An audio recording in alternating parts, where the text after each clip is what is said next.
name's Kieran. I'm currently a health sciences major with a minor in psychology.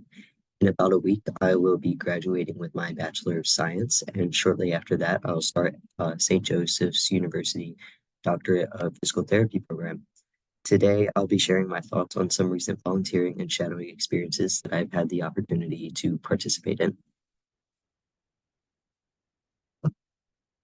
During the month of April and the first few days of May, I completed 46 hours of shadowing and volunteering.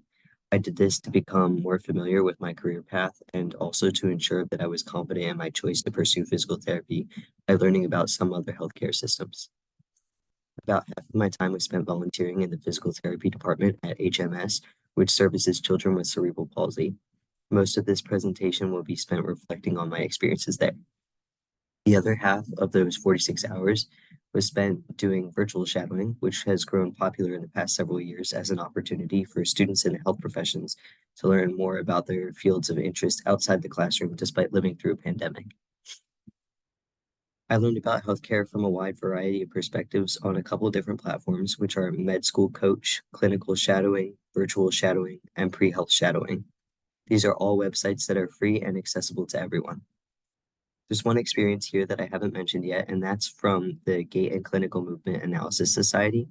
I've been a student member of GCMAS for around a year now, but this was one of the first webinars of theirs that I was able to attend. I'll speak more about that towards the end of the presentation. HMS is on Baltimore Ave, just a short walk away from the St. Joseph's University U City campus.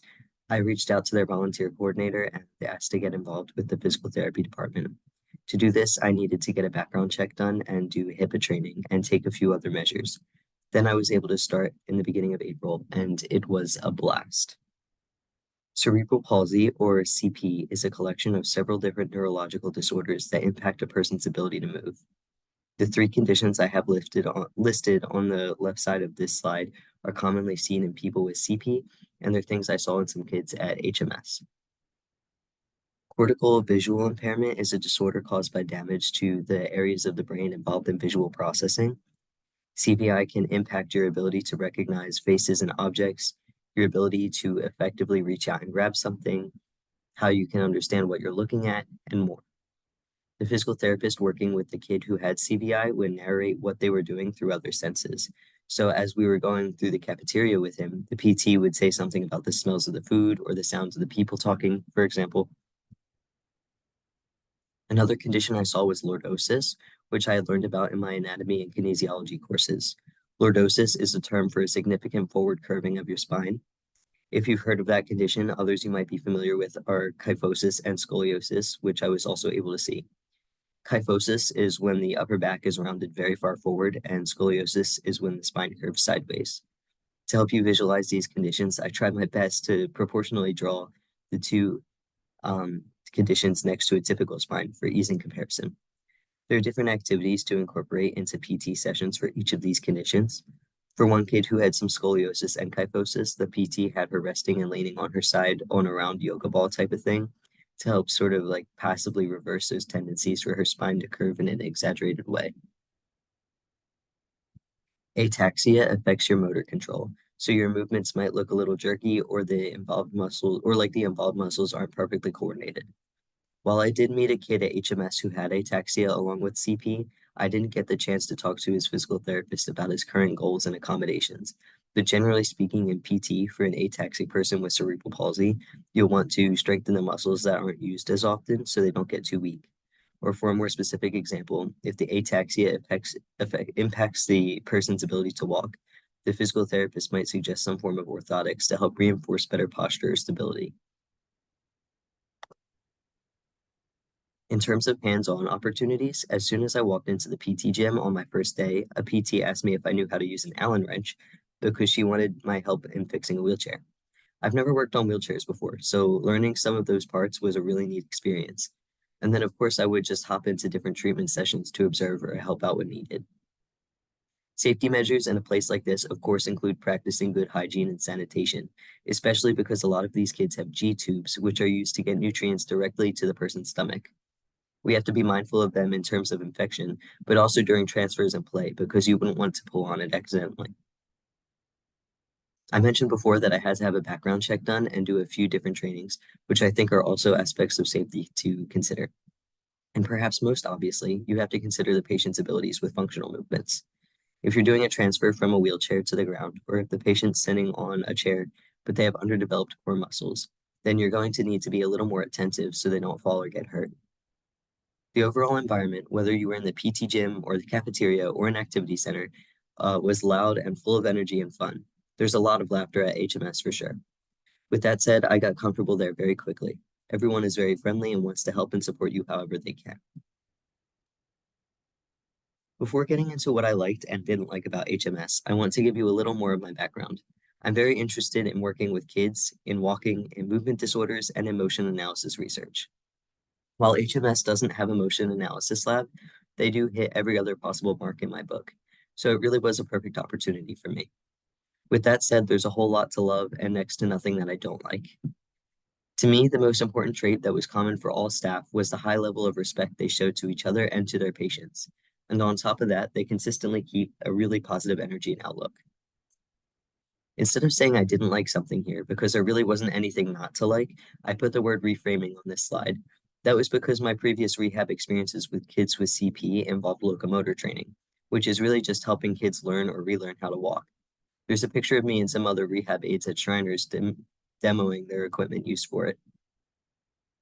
I used the word reframing here because during my time at HMS, I had to come to terms with the fact that not every person with CP is up for that form of physical therapy. Some of them did have walking as a goal or activity to practice, but other kids had other priorities, like strengthening the cervical extensors, which are the muscles that keep your head upright. My expectations for a career in physical therapy stayed about the same before volunteering and afterwards, but there are two aspects of the job I came to understand. The first is about instant gratification, meaning that your patient probably won't reach their goals in a perfectly linear progression. There are setbacks, and sometimes things take a lot longer than you plan for. The second aspect of PT that I hadn't really thought about yet was that not every workplace will have research opportunities, which is someone who's really interested in that part of PT is something I'll have to look into when applying to different hospitals as a new physical therapist. I was surprised to learn how quickly communication devices are being updated with the advancement of the tech world. It's amazing what you can do with these devices. There are a few kids I saw where the device would track the kids' eye movements, so the kids could look at different places on the screen, which would have either a keyboard or different program statements displayed, and the device would register where they were looking and say the statement out loud. PTs have to learn how to use those devices on the job, which is a challenge I look forward to taking on. Another surprise to me, as silly as this might sound, is that I wasn't able to connect as quickly with every kid as I thought I would.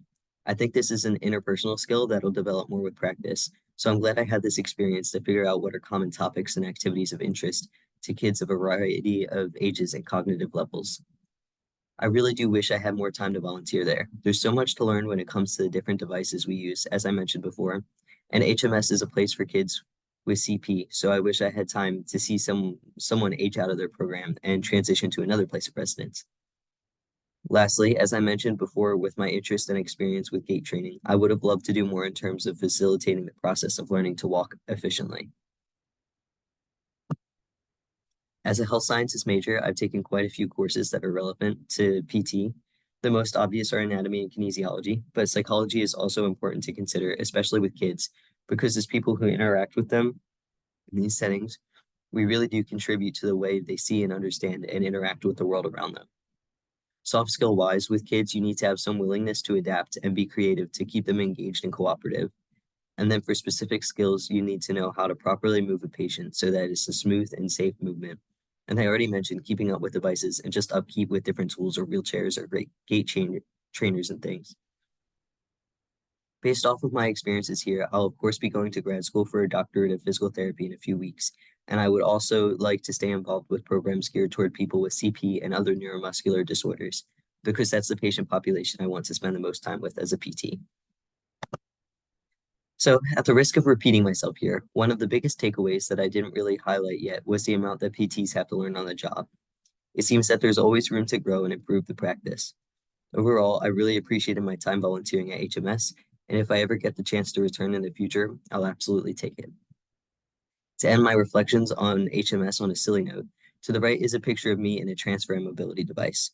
We used it for seated transfers and body weight support while walking. It's really beneficial to have with this patient population because it can easily lift and stabilize a person who might be taller than me, for example, or a little more difficult to assist with maneuverability.